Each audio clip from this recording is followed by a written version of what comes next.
کچھ فکریں اور کچھ پلان آپ کے دل و دماغ میں ہے یا نہیں؟ اور اگر میں یہ کہوں تو غلط نہ ہوگا کہ 99% مسلمانوں کے دل و دماغ کے اندر صرف ماہ محرم کیسے گزارا جائے اس کا پلان تو ہوگا، لیکن سال پورا کیسے گزارا جائے اس کے حوالے سے کوئی پلان نہیں ہوگا۔ اللہ کا شکر ہے کہ ماہ محرم شریف کا چاند دیکھنے کے بعد مسلمان کم و بیش یاد امام حسین رضی اللہ تعالیٰ عنہ میں 10 دنوں تک کسی حد تک گناہ سے بچنے کی کوشش کرتا ہے اور سوچتا ہے کہ تاجدار کربلا امام علی مقام علی جدہ وعلیہ الصلاۃ والسلام نے ماہ محرم شریف کی 10ویں تاریخ کو اپنا پورا گھر بار، بچے، یہ سب کچھ قربان کر کے دین اسلام کی آبیاری فرمائی اور دین اسلام ہم تک پہنچایا۔ تو جس طریقے سے امام حسین رضی اللہ تعالیٰ عنہ نے شہادت کا جام نوش فرما کر دین اسلام کی صحیح تصویر ہمارے سامنے رکھی، اگر ہم اس دین اسلام کے خلاف ماہ محرم الحرام کے اندر ابتدائی 10 دنوں میں گناہ کریں گے تو امام حسین ہم سے ناراض ہو جائیں گے۔ تو میں ایک سوال آپ سے پوچھنا چاہتا ہوں کہ کیا تاجدار کربلا کا پیغام صرف 10 دنوں تک کے لیے ہے؟ نہیں۔ امام علی مقام علی جدہ وعلیہ الصلاۃ والسلام کا پیغام قیامت تک کے لیے ہے، اور مسلمانوں کی ذمہ داری یہ بن جاتی ہے کہ مسلمان اپنے گزشتہ سال کا پورا احتساب کرے کہ سن 1444 ہجری اس نے کس طریقے سے گزاری، کیا عبادت کے اندر بہتری آئی، کیا علم کے سلسلے میں اس نے پیش رفت کی، کیا معاشی اعتبار سے خوشحالی کی طرف اس نے قدم بڑھائے،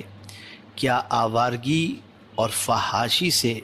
اس نے توبہ کر کے اپنے دامن کو گناہوں سے بچانے کی کوشش کی، کیا امت مسلمہ کی ترقی کے سلسلے میں اس نے کوئی قدم اٹھایا،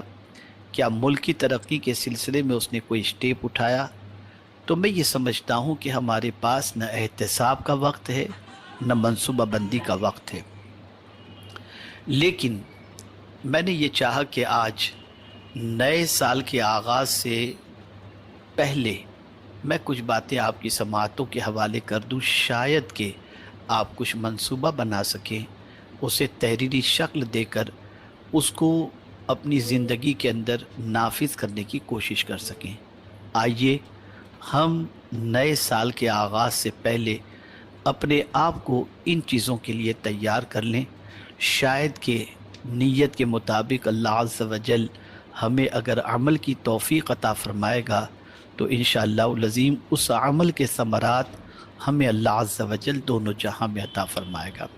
سب سے پہلے آپ دیکھیں ماہ محرم شریف کے حوالے سے کیا فرمان ہے قرآن مقدس کا۔ تو اللہ عز و جل نے ارشاد فرمایا ان عدت الشہور عند اللہ 12 شہرا فی کتاب اللہ یوم خلق السماوات والارض منها 4 حرم ذالک الدین القیم فلا تظلموا فیہن انفسکم۔ بے شک مہینوں کی گنتی اللہ کے نزدیک 12 مہینے ہیں اللہ کی کتاب میں، جب سے اس نے آسمان و زمین بنائے، اور ان میں سے 4 حرمت والے مہینے ہیں۔ 4 مہینوں کو اللہ نے حرمت عطا فرمائی۔ اب آپ اس چیز کو اچھی طریقے سے ذہن میں رکھیں کہ ان 4 مہینوں کا احترام کرنا، ان 4 مہینوں کے اندر اپنے آپ کو کیا چیز سے روکنا ہے، اس کے حوالے سے بھی قرآن مقدس میں رب نے فرمایا فَلَا تَظْلِمُوا فِيهِنَّ أَنفُسَكُمْ،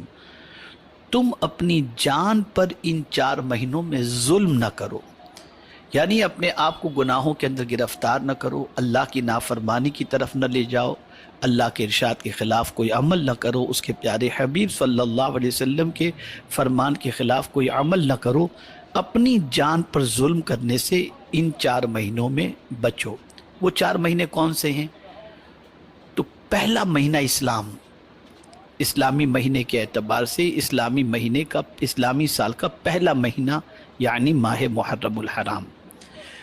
اور اسی طریقے سے اسلامی سال کے آخری 2 مہینے ذی قعدہ، ذی الحج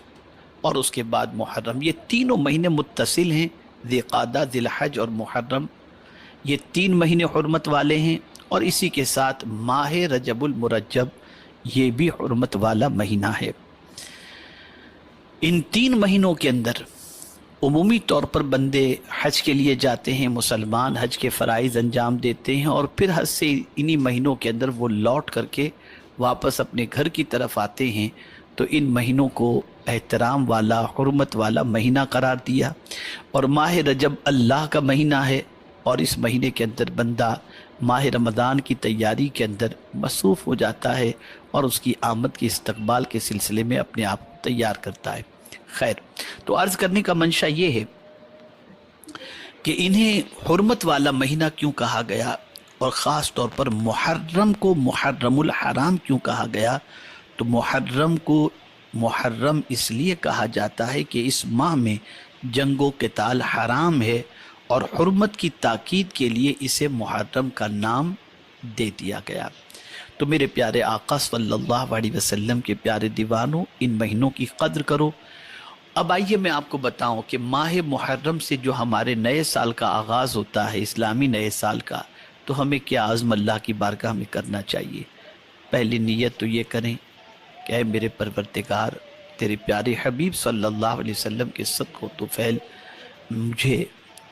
ان ماہ مبارک ہی میں نہیں، پوری زندگی گناہوں سے بچنے کی توفیق عطا فرما، میں اپنے دامن کو گناہوں سے بچا سکوں، اور پھر خود اپنے آپ کے دل میں یہ پختہ ارادہ بھی کریں کہ صرف زبان سے آپ اللہ کی بارگاہ میں دعا نہ کریں گے، بلکہ پوری جد و جہد کے ساتھ اپنے آپ کو گناہ سے بچانے کی کوشش کریں گے، جیسا کہ رب نے فرمایا فَلَا تَظْلِمُوا فِيهِنَّ أَنفُسَكُمْ۔